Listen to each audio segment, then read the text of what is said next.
देखिए, मजहबी जमात का एक जो गैर सियासी नोयत का स्ट्रक्चर है वो बड़ा मजबूत है। माजी में रायवंड मरकज़, जाती उमरा, रायवंड, नवाज शरीफ की रिहाइश का, मियाँ बरादरान, बड़ी कोशिश रही उनकी, क्योंकि एक बड़ी पाकिस्तान में सबसे बड़ी अगर कहा जाए ये मजहबी जमात है जो गैर सियासी है, तो बिल्कुल बेजा नहीं होगा।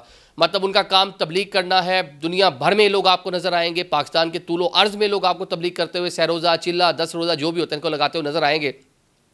तो मियाँ बरादरान भी बड़े करीब रहे, मौलाना वहाब साहब जाते आते रहे, लेकिन किसी टाइम भी उन्होंने इनको स्पेस नहीं दी या उन्होंने इतनी भी गुंजाइश नहीं दी कि एक जुमला भी उनके लिए बोला जा सकता। शेख रशीद साहब बड़े क्लोज रहे, वहाँ आते जाते रहे अकीदत में, और जनाब लेकिन कभी भी वहाँ से बस शेख साहब तो कई इंटरव्यूज़ में मौलाना वहाब साहब का तस्करा करते रहे। जब यहाँ पे तालिबानाइजेशन थी, जब यहाँ पे बम ब्लास्ट हो रहे थे, तो उस टाइम बड़ी तजावीज़ देते रहे शेख रशीद साहब।